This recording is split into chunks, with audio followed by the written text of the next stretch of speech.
आकाशवाणी संबलपुर जुहार आंचलिक खबर पढ़ुचन कृतांजलि त्रिपाठी। प्रधानमंत्री नरेंद्र मोदी आयबा 17 तारिख दिन सुभद्रा योजनार हिताधिकारी मानक भुवनेश्वर जनता मैदान सुभद्रा कार्ड बांटवे।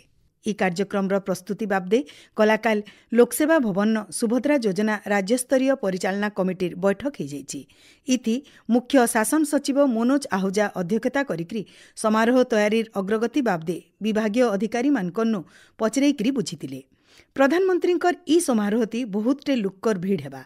इथिर लगी कार्यक्रम तैयारी, पार्किंग जगह, ट्राफिक परिचालना, परिवहन व्यवस्था बागिर भिन्न भिन्न दिग के नेइकरी आलोचना करा जाइछि। राज्य आइष्ठानु सुभद्रा योजना लगी आवेदनकारी मानकन्नु फॉर्म संग्रह काम मूल हेबा। राज्यर सबु मो सेवा केन्द्र, जनसेवा केन्द्र आउ जिल्लापालकर निर्देश अनुसार चिन्हट होइतबार जागा आर कार्यालयन फॉर्म संग्रह कराजिबा। फी आवेदनकारींकर आवेदन प्रक्रिया के सहज करबार लगी राज्य सरकार भिन्न भिन्न पदक्षेप नैथिबा विभाग तरफु सूचना मिलिछि। राज्य सरकार राज्यर स्वार्थ के अग्राधिकार देकरी खणी शेष आदाय करबार लगी कार्यपंथा थिर करबे बोली खणी आउ इस्पात मंत्री विभूति भूषण जेना कहिछन। विधानसभा खणी आउ इस्पात विभाग खर्च दाबी आलोचना समियाती श्री जेना कहिछन जे धारी छैथिबार देय खणी मालिक मानकर ठानु आयबा 2026 एप्रिल 1 तारिख नु 12 बरस तक किस्ती आकारे वसूल कराजिबा। भुवनेश्वर कृषि भवन उपमुख्यमंत्री कनक वर्धन सिंहदेव गलाकाल जलवायु अनुकूल अनुशीलन कक्ष सीआरसी उद्घाटन करिछन। ई अवसरे हेइतबार उत्सवती उद्बोधन देइकरी श्री सिंहदेव राय जे एबे हेउतबार जलवायु परिवर्तन परिस्थिति जलवायु सहनशील कृषि पद्धति के ग्रहण करबार उपरे जोर देइथिले। से कहिछन जे दक्षता विकास थी जलवायु अनुकूल अनुशीलन कक्ष सहयोग करबार लगी कृषि आ कृषक सशक्तिकरण विभाग मिसिकरी काम करबे। राज्य बेआईन मदभाटी आ बिक्री करुथबार जागा मानकर उपरे गला 15 दिन हेला अबकारी विभाग तरफु चढ़ऊ करा जाउछे। ई बाबदे गुटे प्रतिक्रिया थी अबकारी मंत्री पृथ्वीराज हरिचंदन कहिछन जे आगनु चाली आसितबा बेआईन मद कारबार उपरे सरकार कड़ा आभिमुख्य नेबे। से कहिछन जे आके ई अभियान के जोरदार कराजिबा आर सबु बेआईन कारबार उपरे रोक लगाजिबा। राज्य आयबा 2026 मार्च तक माओ संगठन के मूलपोच कराजिबा बोली पुलिस महानिर्देशक जोगेश बहादुर खुरानिया कहिछन।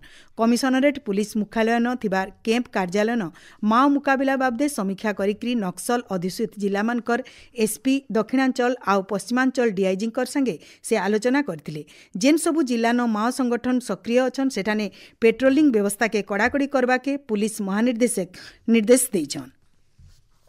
2022 बेचर 6 जन आईएएस अधिकारी को राज्य सरकार उपजिल्लापाल भावे नियुक्ति देइछन। अक्षय पिलारी को बणई उपजिल्लापाल भावे दायित्व दिया जाइतबार बेले प्रहलाद नारायण शर्मा को आठगढ़, अरुगुल स्नेहा को पद्मपुर, एएस रेड्डी को जयपुर आर सौम्यरंजन प्रधान को रायरंगपुर उपजिल्लापाल भावे नियुक्ति दिया जाइछे।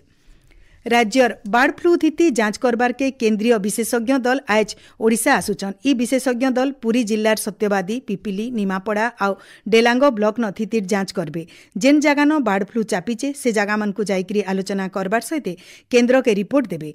आयबा काल भिल ई केंद्रीय दल स्थिति समीक्षा करबे। राज्यर 6टा जिल्लार 18टा जगान फ्लोराइड मिसा पाइन रही। सबुनु एतका बलांगीर जिल्लान 8टा, मालकानगिरी 5टा, मयूरभंज 2टा, बौद्ध, कलाहांडी आर नयागढ़ जिल्लार गुटे लेखा जगान फ्लोराइड मिसा पाइन रही बोली पंचायतीराज आउ पानीय जलमंत्री रविनारायण नायक कहिछन।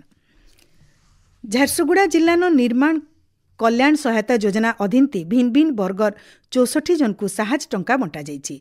जिला खनिज पांठी प्रेक्षालयन गलाकाल हेइतबार गुटे कार्यक्रम थी अतिरिक्त जिलापाल ब्रजबंधु भोई श्रमिक मान को टंका देथिले। पश्चिम केंद्रीय आउ उत्तर पश्चिम बंगोपसागर न आयबा काल गुटे लघुचाप क्षेत्र सृष्टि हेबा। इतार प्रभाव थी आयबा काल 8 तारिख भितरे राज्यर केतरा जिल्लान वर्षा हेबा बोली भुवनेश्वर आंचलिक पाणीपाग विज्ञान केन्द्र तरफु अनुमान करा जाइछि। आज सुंदरगढ़, कलाहांडी सहित राज्यर 14टा जिल्लान वर्षा हेपारे बोली सूचना मिलिछि। एछिनिर आंचलिक खबर इनो शेषेला। आरो बेलर आंचलिक खबर सुनी पारबे रातिर 7:02 थी। जुहार।